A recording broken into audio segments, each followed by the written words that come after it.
Welcome to History Room Live. History Room Live is a program from the Sagadahoc History and Genealogy Room at Patent Free Library, where we share resources and tools that help in the study of local history and genealogy. Today, we'll be talking about maps. The title of this presentation is Maps Near and Far. I'm going to be covering near, and Karen is going to be covering far. We're going to start with Karen, who will tell us a little bit about maps that you can find on the internet. And then later, I will talk a little bit about the maps that are available in the history room. So with that, I will turn it over to you, Karen. Alrighty, I'm going to turn off the video, maybe, and share screen, hopefully. Oh, it's disabled currently still.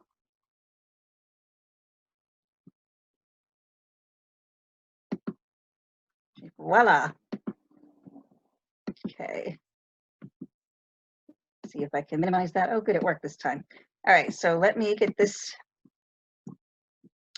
I have a few slides that are going to open any minute now. There it is. Okay. So today I'll share some resources for maps that you can find online, as Jill mentioned. I know we're all anxious to get back into archives and historical societies, but we want to make sure you're aware of the numerous collections that you can explore right from home. So with that in mind, our emphasis will be on the digital map collections, but Jill is going to talk about our very own map collection, which you can use simply by making an appointment to visit the history room. I'll briefly talk about the various types of maps and point out some different terms that you can use in your searches, and also terms to watch for when you're on the websites. You may see them, and so then you'll know to follow some of those links if there's subject headings or keywords or such things. Most of my time, however, will be spent showing you some websites, and I'll have to go through them very quickly, so I won't have time to get into details on any of these sites. But they're all in these slides for you to explore on your own, and then some. There are many that I won't be talking about, but they're listed in the slides. And I hope that you do go exploring them all. I have 3 slides listing various types of maps, but do take the time to really think about what else might exist, because what's listed here cannot possibly represent all the possibilities. Maps can be created for many purposes: political, physical, climate, and so on. Even within the broader categories that you might think of, there will be many subcategories. For instance, one type of political map might be demographic, which would then have its own subcategories of race, ethnicity, economic, health, and so on. Among the various federal, city, and town maps, you'll find planning maps for structures such as hospitals, courthouses, police and fire department, and so on, and for electricity grids, evacuation routes, water mains, sewer systems, and so on. And I have listed here, since one of the topics was transportation, there's a map of airline distances from Augusta from, I forget what year now, is it 1945? And here are a few more types. And I've tried to include some fun images as well. So this one here is Katahdin Sportsland from 1946. And of course, I've listed, astronomical, illustrated, so a wide range of types of maps to be looking for. And then here, just for fun, maybe the fantasy and art maps won't apply to your research, but the satirical ones could be good for context regarding political and social issues. They give you a sense of the atmosphere. So just imagine, years from now, people looking at any of those types of maps for today. It could be interesting. This last one in the list is something I only just came across recently with this description. Quote, U.S. National Archives. The CIA numbered map series is made up of over 22,000 declassified maps that show the activities and interests of the CIA and U.S. government during the Cold War and Vietnam War. Nearly 3,000 of these maps are now online in our catalog, unquote. So that's something that could be fun to check out.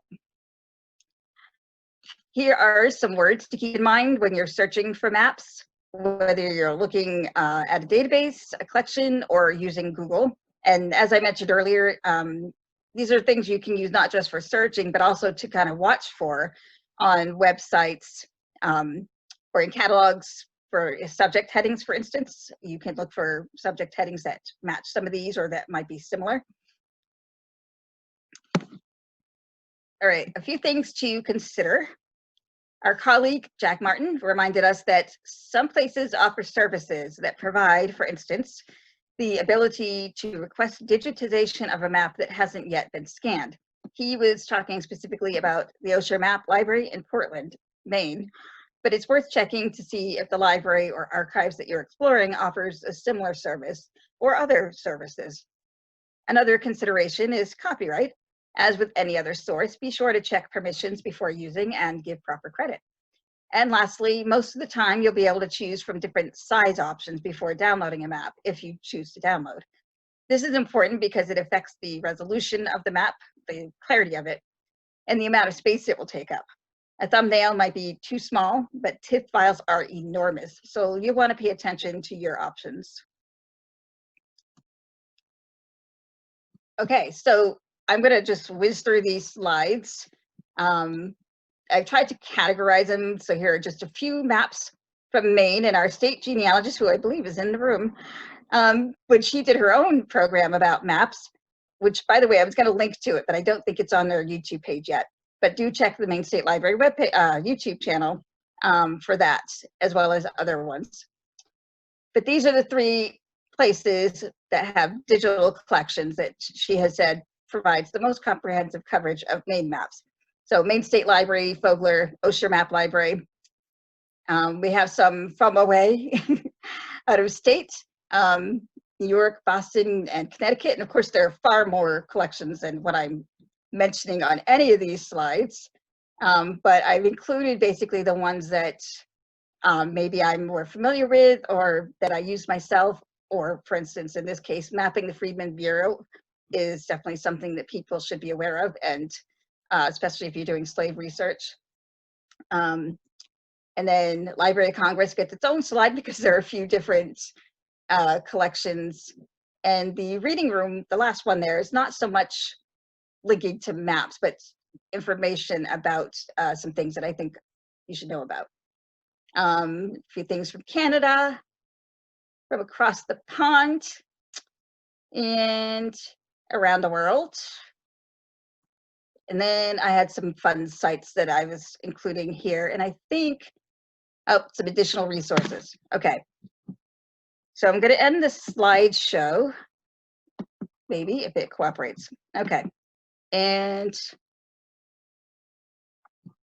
let me see. I'm going to switch to where it's sharing. Okay, do you see Digital Maine Repository? Yes. Okay, great. All right, so the Maine State Library has this Digital Maine Repository, and all the links that I included in those slides basically go directly to, I've tried to make them go directly to the maps pages of whichever I'm talking about. Over here, you can enter a search term right in this field. I've already done that. I just used maps, but of course you can go in and try some of those other words. And down here, you can browse all these different collections, rare maps, fire tower maps, international boundaries, even, plan book maps. I think what I clicked on earlier was Androscoggin County. And then City of Lewiston. You notice there were also some ads. And here are some download options. Notice one is a thumbnail, another just says medium. So you want to kind of keep an eye on that and decide which size you really need. You even find out how many downloads there are. There are some keywords here. various tools that you can use to zoom in or go full screen. And I realize I'm going pretty quickly, but there are several more I want to talk about, other sites. And all your metadata down here with their copyright statement, who contributed this, the title or description, the year. So there you go. So there's just a very, very brief glimpse into that one. All right, move along, tripping over my tongue to Boston Public Library. And again, I went directly to the maps page, and probably most people would say, hey, let's go check out this Norman B. Leventhal Map and Education Center. Well, I'm not going to. I do want you to go look at it yourself later. I'm going to click on this Atlas Scope Boston because I looked in that earlier and that looks pretty fun. Let's see. Search places. I think I typed in, oops.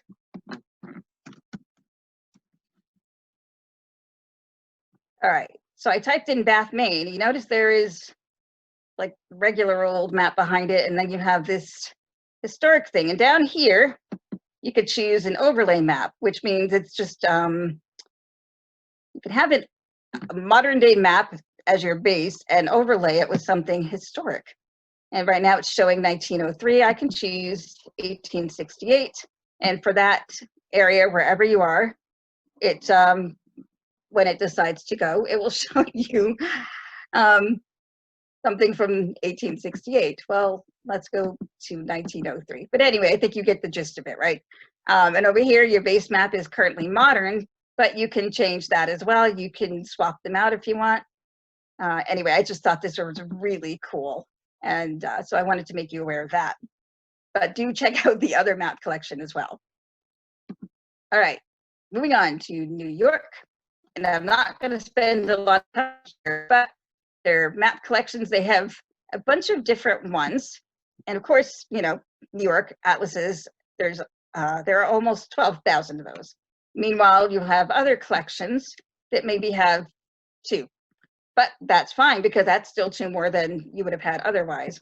There's even one of Russia, history of Greece. So there are loads of different possibilities in here. All right, so University of Connecticut. And I'm not going to click through these things, but I wanted to show you, especially since I made a point of focusing on the variety of types of maps. Notice in here, they have aerial photography, GIS, which I'm forgetting now what that stands for. Graphic something, but you see there's like hydrography, which I'm probably not even saying properly, elevation, roads and transportation. And then you have over here all these different types of things, including this magic interactive maps and neighborhood changes, you know, 1934 to present. So there are a lot of possibilities there to play with. Okay, the DPLA, which is the Digital Public Library of America. Basically, the digital, hold on, let me back up here for a second. The digital main repository through the main state library, notice it has this DPLA logo over here. The digital main repository is a place where any library, historical society, archives, any place like that that has online collections, they can basically link it to the digital main repository. It's sort of like a portal for the state, a statewide portal for such things. When you find things in there, it will redirect you back to, it still links to the places that originally have them on. So you can discover all these cool little repositories you didn't know about. Well, then the DPLA is basically the nationwide version of that.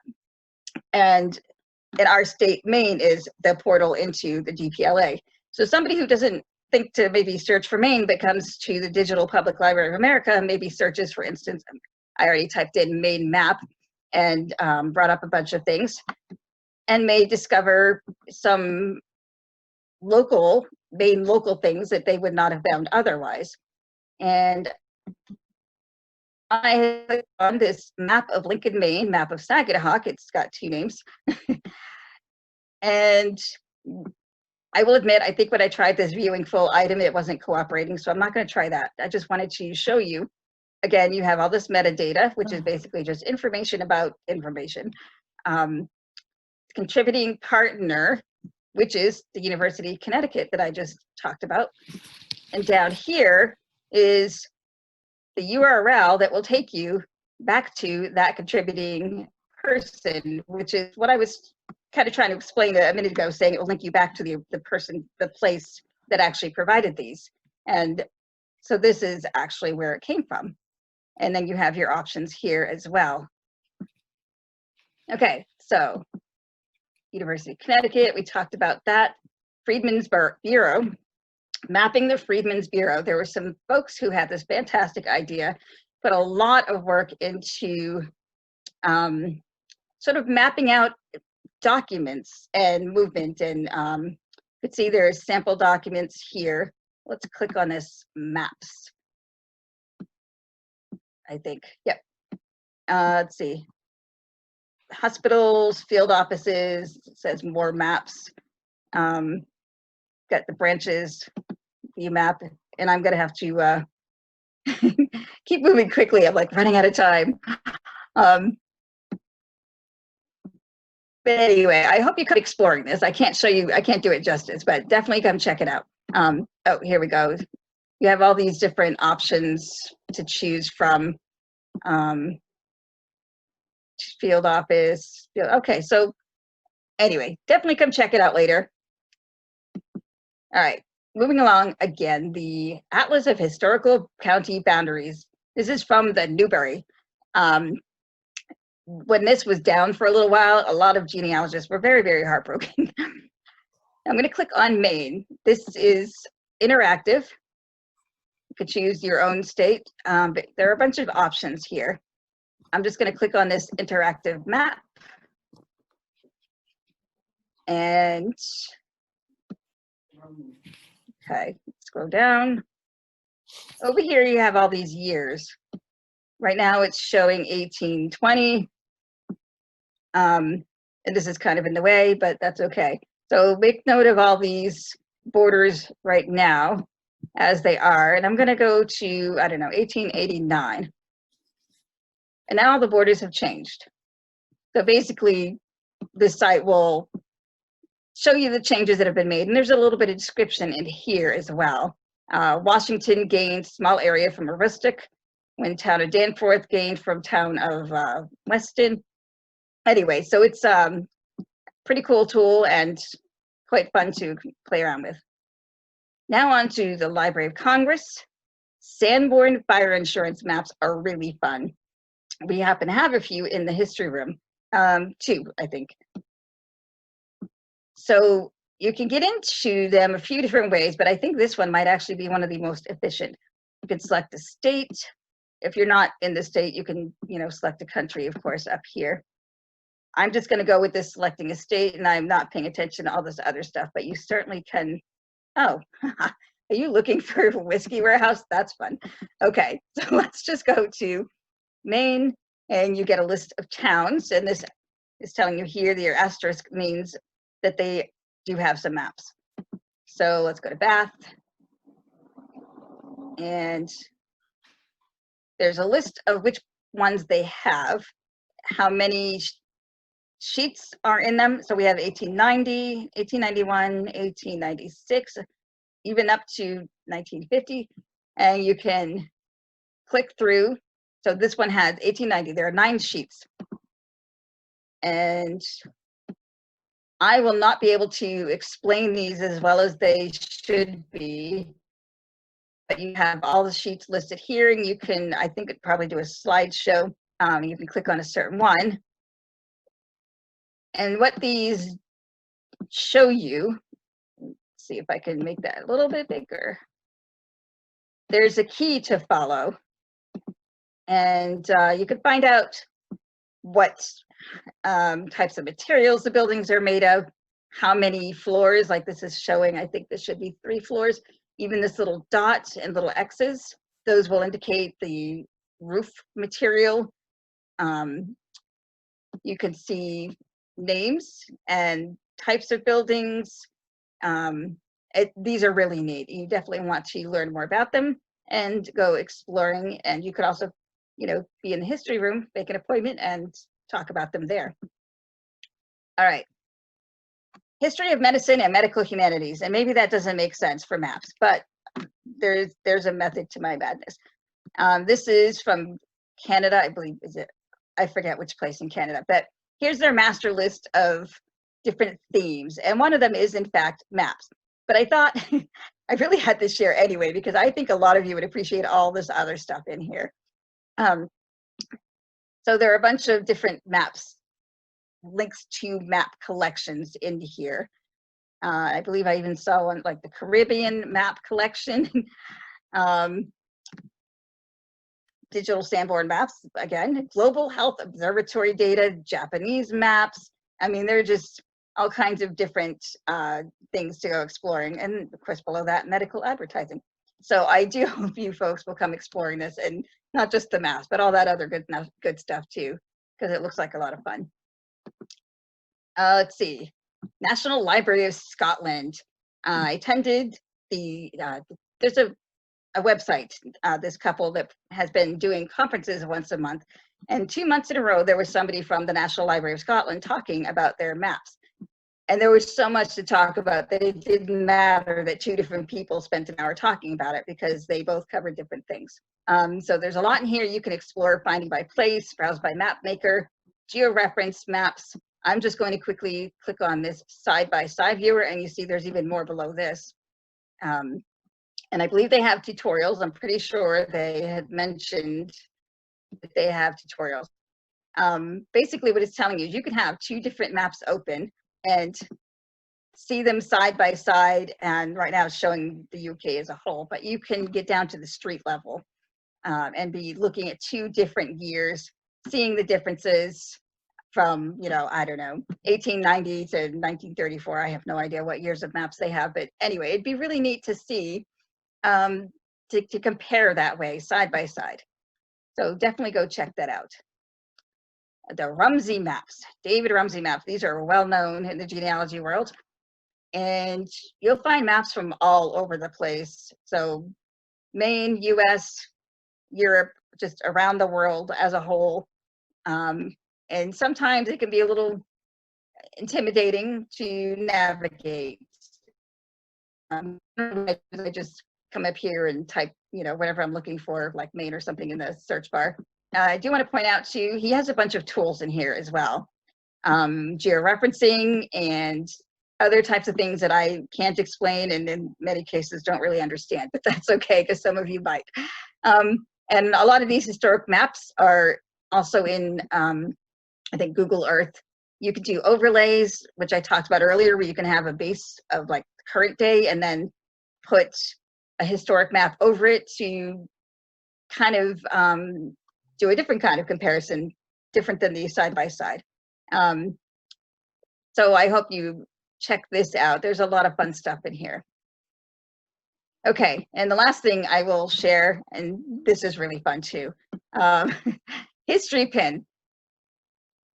So I'm gonna just type in Bath, Maine, and we're gonna see what happens. So it's gonna show us over here, you see Bath, Maine as it is, and then eventually it's gonna populate over here with some stuff, or at least it did yesterday. Okay, well, I guess it's, hold on, let's try Boston. Let's see, nothing here quite yet. You know what? Of course, because I'm live, so now it's not going to cooperate. But I promise you, it's actually really, really cool.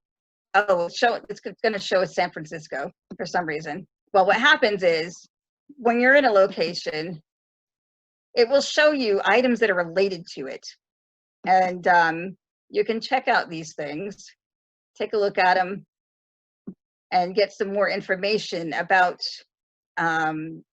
the area. It might be, images of buildings.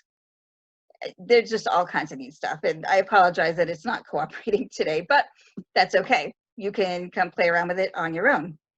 And okay, so now I'm going to stop sharing my screen. Yeah, there we go. And I'm going to now pass it off to Jill. All you now. All right, well, Karen, that was awesome. Karen showed me the list of resources that she wanted to talk about earlier this week, and I was like, you have 20 minutes, right? Because there were a lot.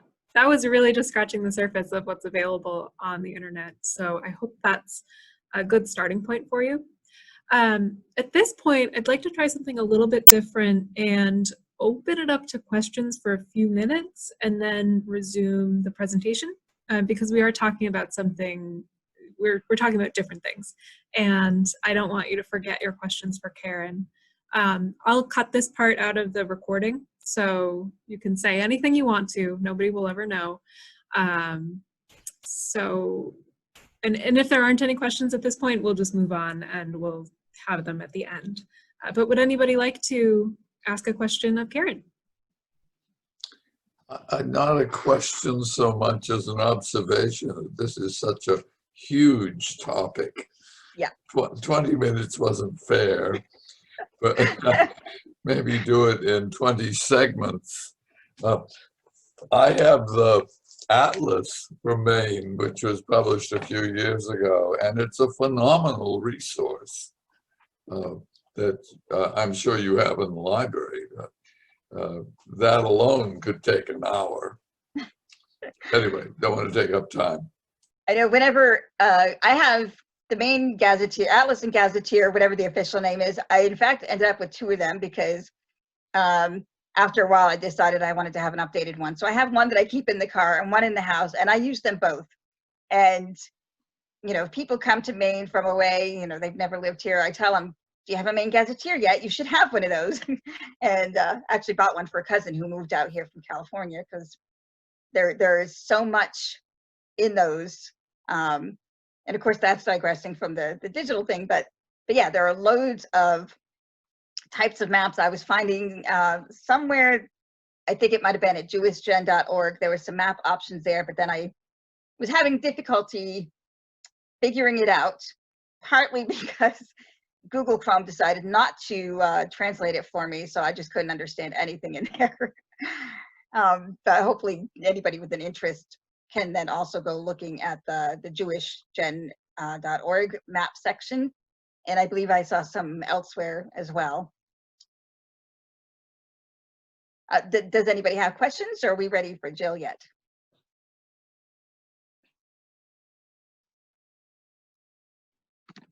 Alrighty. Okay, well, if there are no questions, then I will resume the presentation. Like I said earlier, I'm going to be talking about finding and, well, basically just finding the maps that we have in our collection. This is assuming that you can't visit, although if you can visit, this is a great thing to do before you come in, just to get a sense of what we do have available. I've been working on cataloging the maps over the past year, and so I'm very proud of this work. And if you've seen me do any other presentations in the past, you've probably heard me say like, oh, I'm not an expert on this topic, but it's really exciting. This is a topic that I actually feel pretty confident about, so I'm glad that I'm glad that I get to present on something that I actually do feel a little bit of expertise in. So here we go with the screen sharing.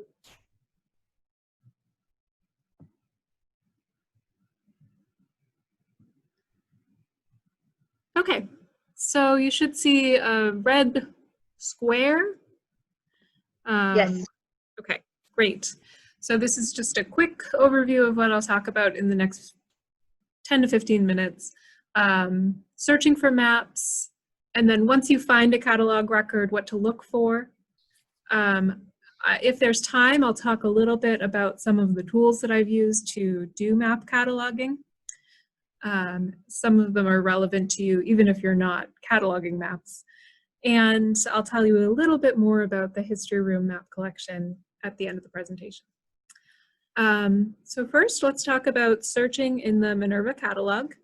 Some of you have seen this before. This is the catalog for Patent Free Libraries collections. You can also search for collections of other libraries or many, many libraries at a time. And if you want to search the whole state, you can search Maine Cat, and I'll mention how to get there really quickly, but we've covered that before, so that's not the focus of today. I think probably if you have used this at all, you've probably used a keyword search or a title search, possibly an author search. With maps, it's a little more complicated than that. I'll show you one way to find maps is the advanced search. The fields at the top, we actually don't want to enter any information. We will enter an asterisk just so that the system knows that we're searching for anything that fits our additional limits. So we don't care what the title is, we don't care who the author is, we just want maps. And that information is in the material type. We'll scroll down and see that we can select map. We can also select, by hitting Control and clicking, we can select both map and MS map. MS stands for manuscript, so those are hand-drawn maps. And then hit submit.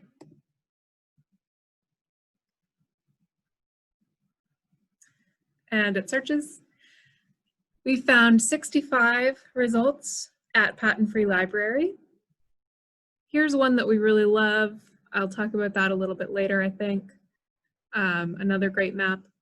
You will see that when you search this way, you also get atlases. That's kind of a quirk of cataloging that can be helpful to you, but can also, in this case, it kind of dilutes the results. If you're not looking for atlases and you only want maps, you may be a little frustrated with this result. So I'll show you a second way of searching. We're going back to the Minerva homepage, and this is insider information. You can do a Dewey and other call number search. We use the Dewey system at Patent Free Library, but we kind of fudge it a little bit. And for material in the history room, there's always a prefix, and that prefix is main. And then for maps, it's the word map. So you can literally type main map into this search box, and it will come up with all of the maps that I've cataloged that are in the history room. It's a very complicated system. This returns results that show you all of the, it does show you all of the maps that we have, but it organizes them by Dewey call number. So you can see that there's one that has the call number main map. There's one that has this call number 19 roller. There are 41 that have main map A3, and then there's 1 and 6 others that have main map boardroom, and you can see there are some other ones. So just a quick explanation of that. A2, A3, and A4, that refers to drawers in our map file. Hall and history refers to locations, like for instance, item 9 is in the history room, item 8 is in the hall, and items 6 and 7 are in the boardroom. So there's a third way of searching, but I'm going to come back to that, and I'll just tell you about some of the maps that are in the boardroom. Now, we're very proud of these maps because in the past couple of years, through a generous and anonymous donor, these maps have been restored and framed. One of them is right behind me now. And so these were the primary focus when I started the cataloging project. One of them is my favorite because when I worked at the Maritime Museum, it was on the wall right in front of my desk, and I looked at it every day. And that is the, you can see that there are a couple here. Map of Saginaw County, Maine from actual surveys. So if I click on that, this brings up the catalog record. So now I'll just point out some of the elements of this record. Earlier, Karen referred to this as metadata. You could also call it, catalog data. It's just data. It tells you about the resource. There isn't an image of this resource in our catalog like you saw with those online collections because we haven't digitized it. This really just points to the resource so that you can find it, so that you can find out that it exists, learn a little bit about it to see if it's of interest to you, and then come to the history room and ask for it. This map has both an author and a publisher. The author is really, it's known as the cartographer. We don't know his first initial. The publisher field will tell you the date that the map was made, in this case, 1858. The title, because this is a published map, we take it directly from the map itself. It's kind of like the title page of a book. We just record it exactly as it is written.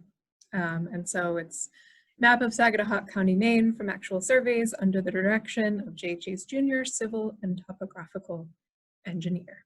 If anybody ever finds out who J. Chase is, please let me know. I will change the catalog record so that we know.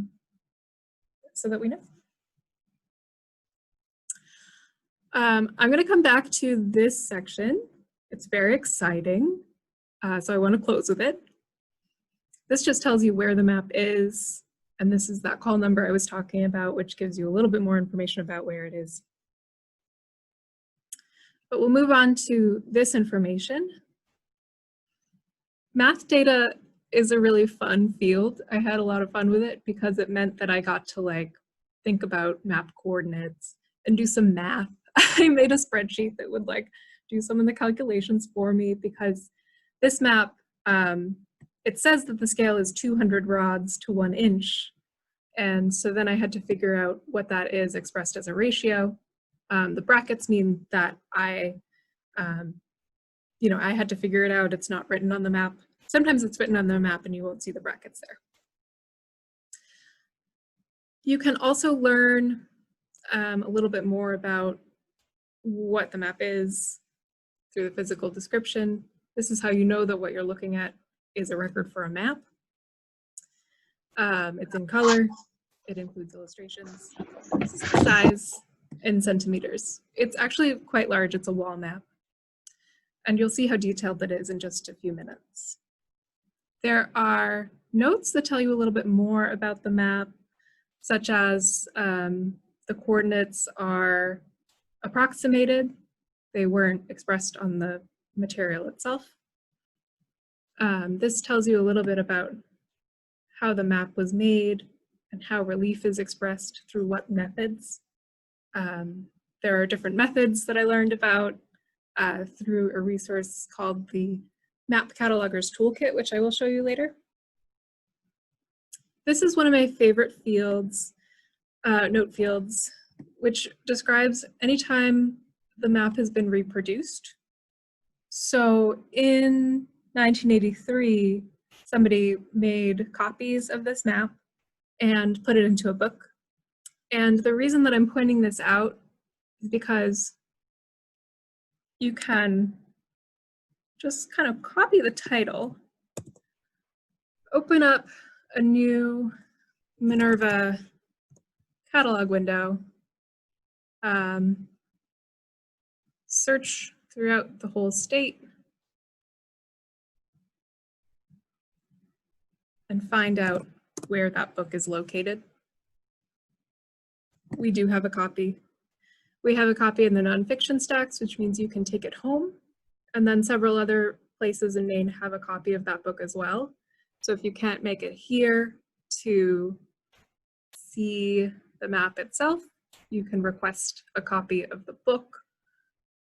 That's one reason why it's nice to know when there's been a reproduction of something. I also want to point out that this record has a ton of subject headings. I just absolutely love subject headings. I think they're the coolest thing in the world because they serve two functions. One is that they tell you what this material is about in a little bit more detail than a description does. It's coded language though, so you have to know how to interpret it. These first several have people's names and then the phrase homes and haunts. And that indicates that their house is pictured on the map. I'll show you what I mean by that soon. And that's true for this school as well. There's a picture of the school. For many of the maps in our collections, you'll see subject headings like landowners, Maine, Saginaw County maps, or real property. Those usually go together.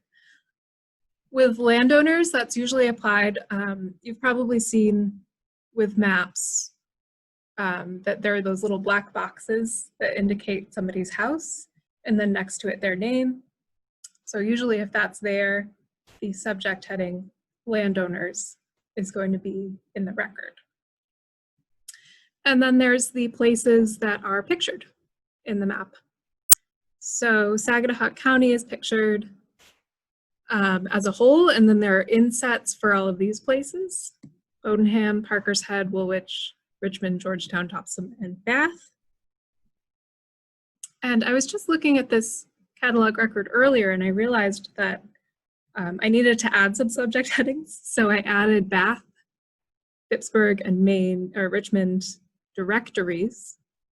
You think of directories as those books that have people's addresses and information in them, but this map, in some of the insets, it also has directories for area businesses. And that's important because this map was made in 1858, and our earliest directory is from 1867. So this is one of the earliest directories that we have. Another great thing about subject headings is that they link to other catalog records that have had the same subject headings applied.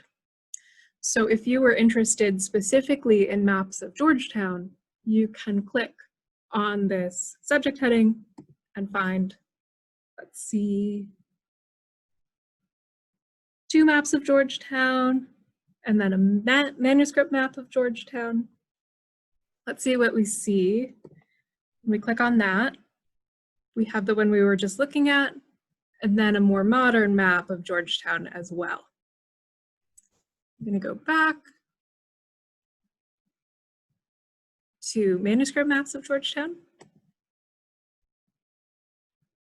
This one is actually a photocopy of a map that resides at Maine Historical Society. I don't know when it was made, the photocopy, so I don't know who made it, and so I don't have this information in the catalog record. But I do know when the original map was made, and that is noted down here. The original was made in 1759. That's what this is its basic description, and you can find it in manuscript 60 at Maine Historical Society. So there's one thing I want to show you about the original catalog record that we were looking at for Saginaw County.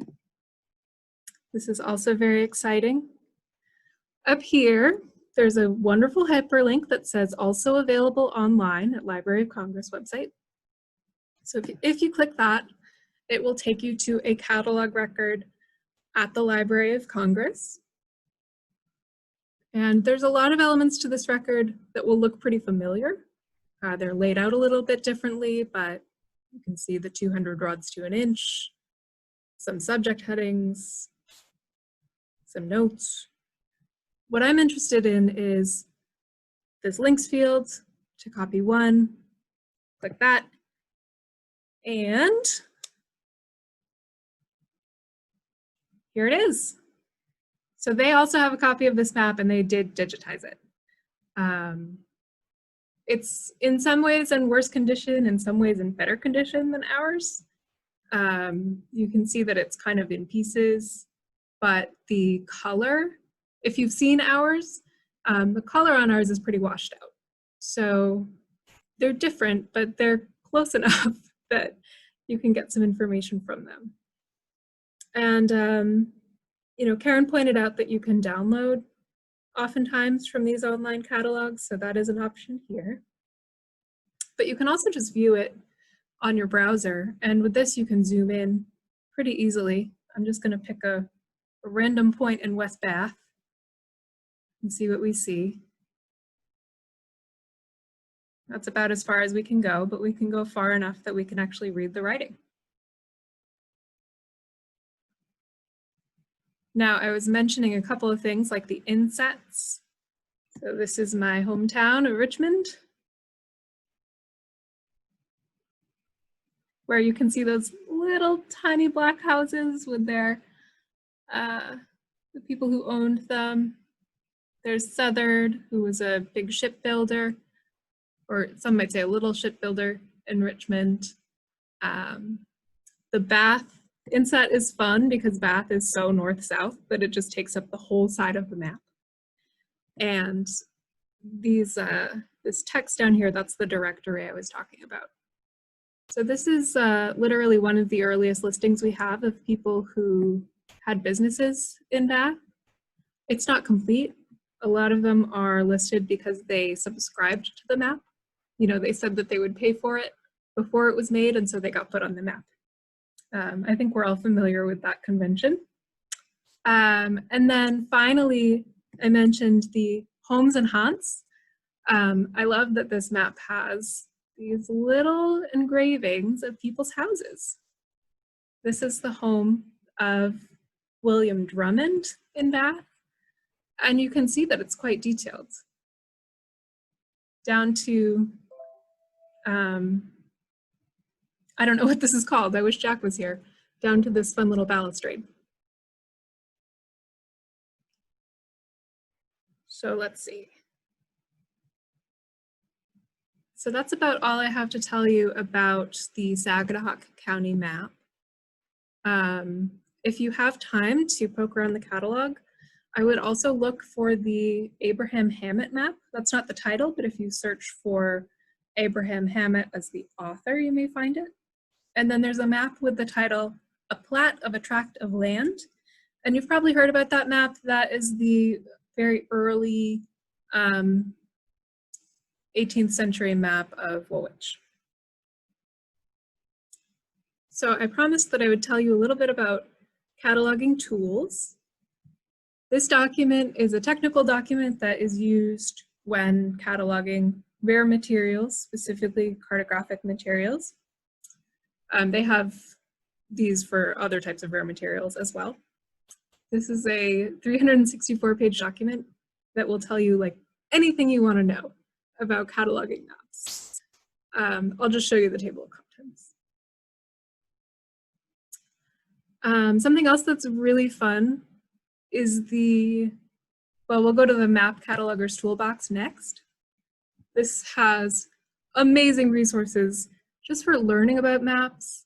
I was talking about the different ways of expressing relief and features. So this kind of has a visual guide to how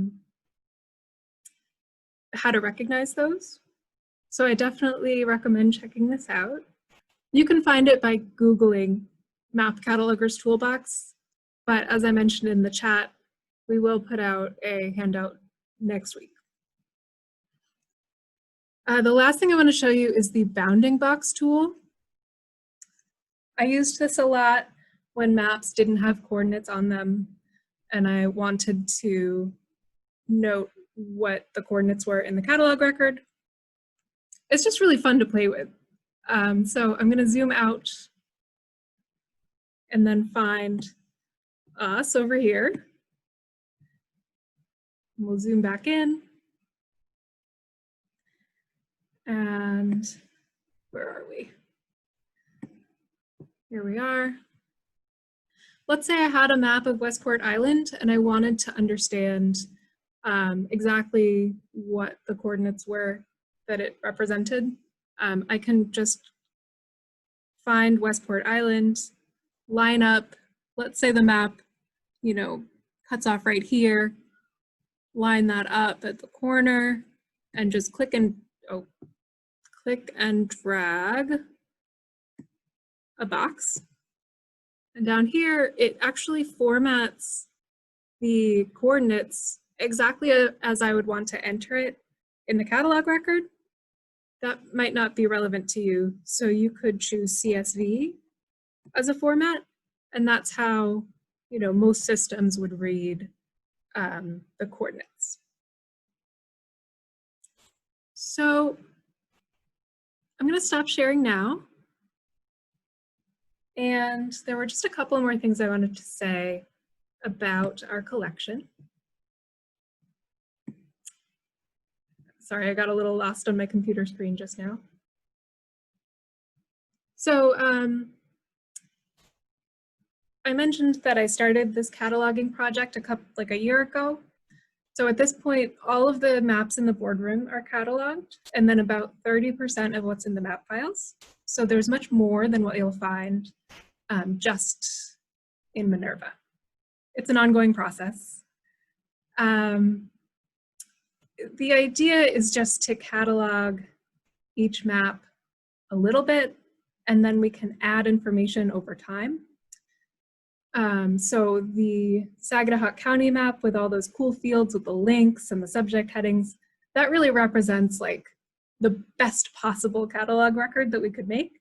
And not all of them are going to have that level of detail.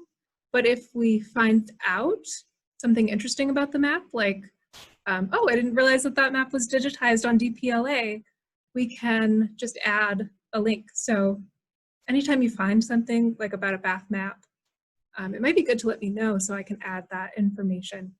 And then we can kind of keep track of what we all know about our collection of maps. So there is a more complete listing here of what is in the map files. It's kind of like a finding guide, just a simple list. So it is possible to know what we have. And many of you may have seen Matthew Edney's 2018 talk, The Joy of Early Maps. He's from the Osher Map Library, and he talked about our map collection, and it was amazing. So we have a recording of that in the history room if you want to hear from a real map expert. So that's really about all I had to say, and I hope that we have time for all of your questions. So anyone with questions, please speak up.